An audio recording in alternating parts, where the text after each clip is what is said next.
everybody, welcome back to my channel. Today's topic is a serious and sensitive one, and it's taken me a little while to get up online for you because I wanted to really take the time to make sure that I was going to be happy with what was being said and that everything that I was talking about was correct and well researched, because I really wanted to make sure that I got this right. Today we're going to be talking about racism in archaeology. Right now, in case you haven't noticed, there is a global conversation going on about racism and white privilege, and the heritage sector is certainly not exempt from that conversation. Even though I'm not an expert in this topic and I clearly benefit from white privilege, I wanted to speak about this because I clearly have a platform where I'm able to do so and have my message reach across to quite a significant number of people. At the time that I'm posting this, I have around 2,500 subscribers and over 100,000 views on total over my entire channel. And I just really wasn't comfortable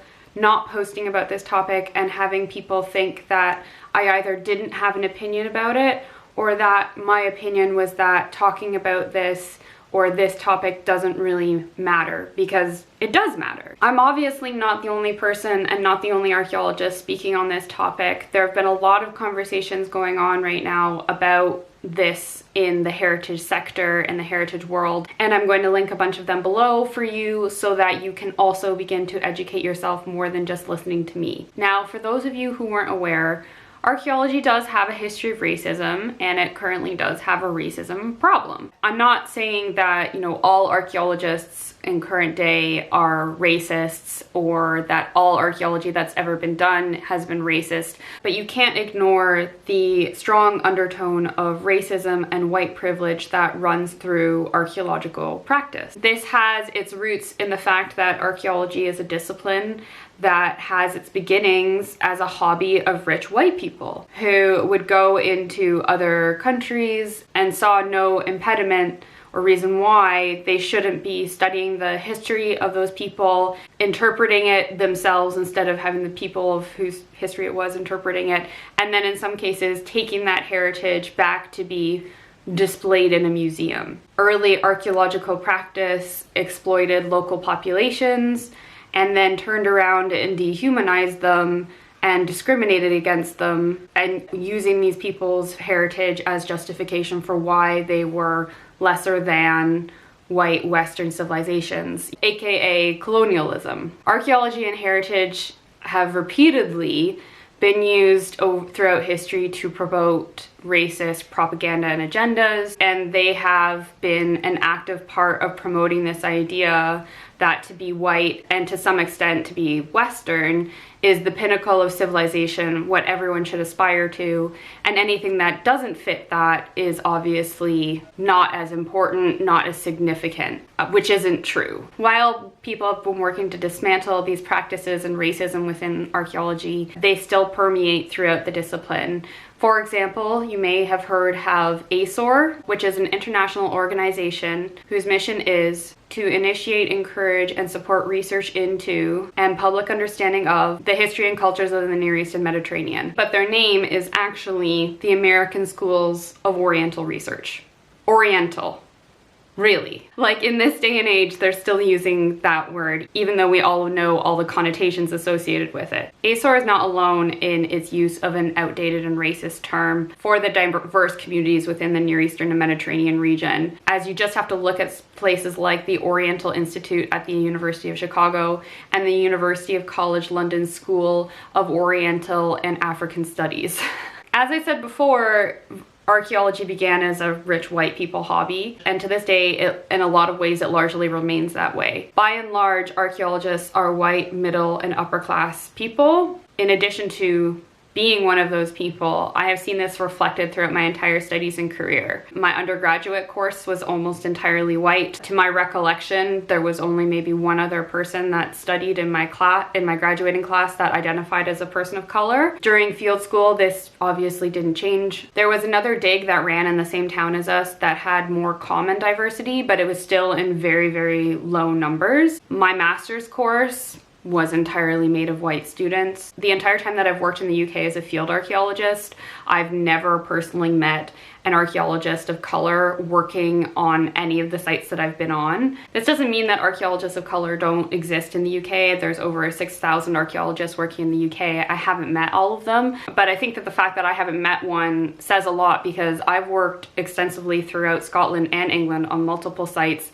for multiple companies on some of the biggest archaeological projects in the country. According to a document called Profiling the Profession, which was published by a company called Landward Research in 2012/13, 99% of archaeologists working in the UK identify as white, and this is unchanged from the same report from a decade earlier in 2002/3. I also wouldn't be surprised if this was still the case if they were to do the same kind of survey report nowadays. In contrast to this, the population of the UK is 86% white. So that's a 13% gap, which is really big, especially when you look at other disciplines and professions that are very similar to archaeology, but are much, much more diverse than us. So why should this matter, or why is it important to archaeology specifically? Well, archaeology is a science and discipline that strives to be as accurate as possible when it comes to interpreting its data. No matter how many PhDs and postdocs you've done or how widely read you are,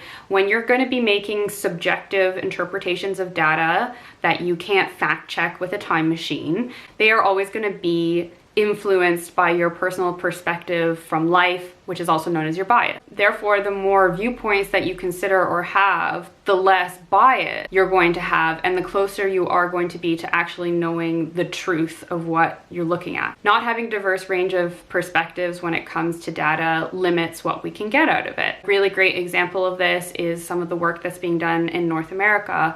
If you are investigating the heritage of First Nations in Canada, it really doesn't make sense when you're doing interpretations of those investigations not to invite the perspectives of the descendants of those people that you are studying. They have a connection and a knowledge of that past that no archaeologist could ever access themselves. So how do we try to move forward and fix this problem and make archaeology a more diverse discipline? Well, the biggest thing is that we have to encourage people to become a part of the discipline, and clearly that's somewhere where we have been failing. But why? That's a complicated answer that's not going to have just like one fix-all solution. There are a lot of factors that can contribute to why a person of color may feel discouraged from pursuing a career in archaeology and heritage.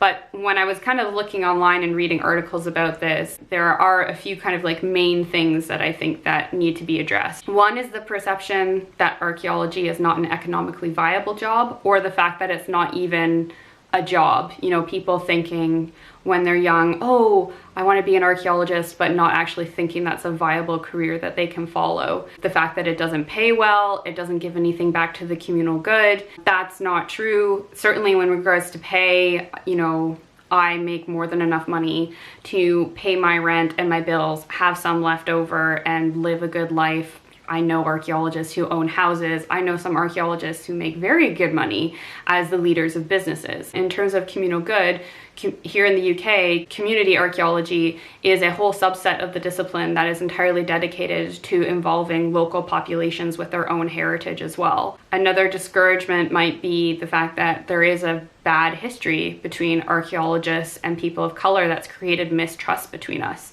And that's something that we as archaeologists have to work at overcoming. We shouldn't just have this expectation of, oh, well, it's different now and people should know that. We have to work at creating that trust. I think one of the biggest reasons why people don't pursue this is because history, when you're taught it in schools, is not diverse at all, especially in the West. You learn about Western history, Europe, Britain, North America, etc., and that's it. As a result, kids from more diverse backgrounds probably don't identify with that, so they don't pursue it because they're not interested. I would be really interested to see what happens if we taught the history of Africa, Asian, pre-colonial Americas in schools with the same emphasis and depth that we do Europe and colonial North America. The last point is that there is a real lack of diverse pop cultural representations of archaeologists for people to look up to. When I was growing up, you know, I have Indiana Jones, Lara Croft. Say what you will about whether or not they are archaeologists, but they are the ways that those seeds get planted. So we need these kind of like role model inspirations to be a lot more diverse. For example, Dr. Smolder Bravestone from the new Jumanji movies, played by Dwayne Johnson, The Rock, is a really great example of a more diverse cultural representation of an archaeologist, because he is an archaeologist in that movie. So I would really love to see more of that. I'm also really interested to see how the next Indiana Jones movie that's planned is going to address this issue. I'm really hoping that they do. It's a really great opportunity for them to contribute to this more diverse representation. All of these things I've just talked about are going to take more than me posting a video on YouTube about them to fix. But I wanted to make my contribution today to raise awareness and to help contribute to continuing this discussion that's going around this and driving forward positive change. I wanted to end by giving you some resources so that you guys can go out and begin to educate yourselves on this topic, or become inspired to learn more and pursue your interest in archaeology and turn it into a career, a degree, whatever you want. So if you are looking to learn more about some amazing examples of archaeologists of color, you should look up John Wesley Gilbert, who's the first African-American archaeologist in the US, Teresa A. Singleton, who's the first African-American woman to receive a PhD in archaeology. Especially if you are in America, you should really look up the Society for Black Archaeologists. They did a really excellent panel of 6 leading heritage professionals, most of whom were archaeologists, talking about archaeology in the time of Black Lives Matter. So that is available as a video currently on their website, so you should definitely go give it a watch and then follow and look up all of the people that are involved and mentioned within that video. If you want to expand your knowledge of history outside of the West, here I'm going to just list 4 historical figures that are people of color that I think are pretty cool and can serve as a starting point for you to look up on Wikipedia. The first one is King Musa I, also known as Mansa Musa of the Malian Empire, who is the richest man in history, richer than Jeff Bezos. So rich that they actually can't really calculate how rich he was by modern terms. One of the things he's famous for is that when he went on a pilgrimage to Mecca, because he was a Muslim, on his way, he was so generous with giving away gold with his entourage.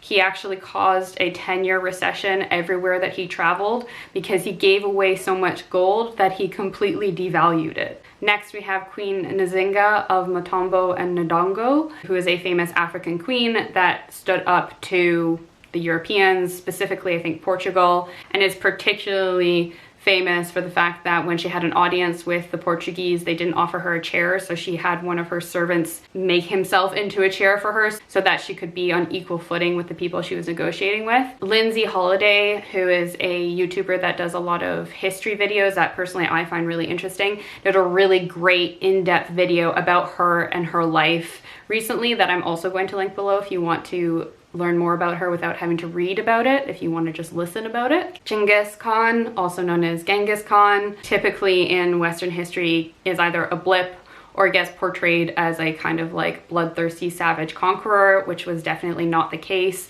He ruled over the largest continuous empire in history, and in addition to managing to conquer all of these countries, he also set up an administrative system to run the empire, which included his very famous mail system. He commissioned for the invention of a Mongolian alphabet. So before that, they had no written words, so he actually had that invented for his people and for the purpose of helping to run his empire, which is just kind of the surface of how significant he was and all of the things that he did. If you're looking to learn more about him, I definitely would recommend, if you're reading in English, the books by Jack Weatherford. He's a really renowned scholar who writes about Mongolia, specifically Genghis Khan. I have one of his books on my bookshelf. So this is a really great book to read about the Mongol queens and the women of his empire if you're interested. Last but not least, we have Queen Seondok of Shilla, not quite sure how that's supposed to be pronounced, which was a kingdom in Korea. And she is known for the fact that she built the first kind of like permanent astronomical observatory in the Far East and ruled her kingdom during a renaissance in thought, literature, and art, and had a very interesting life that is definitely worth reading more about. So that's just a few examples that I have. There's definitely way more out there to discover if you just look for it. The description box of this video is obviously going to be full of way more info and links, so please check it out. I'm also really eager to hear more from you guys, anything that you have that's going to proactively add to this discussion. And if you are an archaeologist of color who either wants to maybe be featured on my channel, get interviewed, or maybe you want to start your own channel about your experiences working in archaeology and you're kind of trying to figure out how to get started, I'd love to hear from you. I'd love to help you if you need it, and I'd love to promote you. I've also linked down below a letter to the American Schools of Oriental Research, which is asking them to change their name to be more inclusive and less racist and commit to promoting anti-racism and diversity. If you support the idea of that, please feel free to sign the letter with your name and your institution. The institution is optional. Because I'd like to genuinely believe in the goodness, inclusiveness of people, I'm going to leave my comment section open at the moment. However, if it starts to descend into negativity, hatred, arguing, people stating that this isn't a problem, vitriol, etc., I am going to shut the comments off. This is my channel and I fully have the right to do that, and I really want this to be an inclusive space, not a space for people to promote the things that I'm trying to actively work against. If you liked this video, please give me a thumbs up. If you'd like to see more from me, please subscribe. If as a white person or a white archaeologist this video really bothered you, please ask yourself why. If this video is enough to upset you to make you unsubscribe from me, thank you so much for watching so far, and don't let the door hit you on the way out. If you are a person of color considering a career in heritage and archaeology, please join us. You are so welcome and you are so needed. Thank you so much for watching, everybody, and I'll see you guys next time. Bye.